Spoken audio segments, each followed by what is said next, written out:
let's talk about that first alert weather day we have in place. We're trying to help you stay ahead of the storms that are possible for later tonight. There we got Chief Meteorologist McKenna King joining us now. She's got an update on everything that she's tracking. McKenna. And they are here for parts of North Texas. It's our western counties that we're starting to see some of those thunderstorms, and some of them have already turned severe. That is the reason we do have that first alert weather day in place for this evening, but also for tomorrow morning. That'll be a flood threat with another round of showers and thunderstorms into tomorrow morning. So we have that severe storm threat. We've already seen it for parts of North Texas this evening. Threats for large hail. We've seen some of that, upwards of golf ball sized. Wind gusts 60 plus miles per hour, and then that flood threat again, especially as we get into tomorrow morning. So I want you to make sure you've got a couple of ways to receive warnings as we get through this evening and into tomorrow, and make sure you are staying weather aware. You can see right where that cold front sits. There's an area of low pressure up through Oklahoma, and we've got that front attached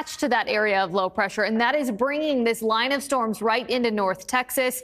Here's that severe thunderstorm warning that we have in effect for Wise County. This is moving right through Bridgeport and headed right into Decatur. And with this cell, we've seen hail upwards of half-dollar sized, and then wind gusts around 60 miles per hour. Back behind it, we've got additional scattered thunderstorm activity, not severe at this point, but it is still strong thunderstorm activity with a whole lot of lightning back through Palo Pinto, Breckenridge. Breckenridge, you're just about in the clear. The front has almost completely moved through Stevens County. So these are all things that we're going to keep an eye on as we get through the rest of this evening. Again, make sure you are staying weather aware, not only this evening, but also into tomorrow morning. We'll see an additional storm threat, and I want to walk you through that on Futurecast here.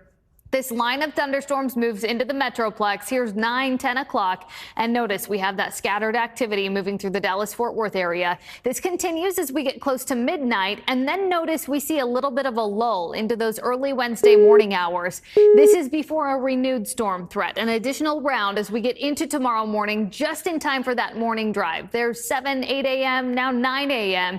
into tomorrow. Notice we have that heavy rain through portions of the Metroplex and then down to the south of the 20 corridor. So plan for that as you head out tomorrow morning. Wouldn't hurt to tack on a couple of extra minutes, or at least plan for it as we head into tomorrow morning.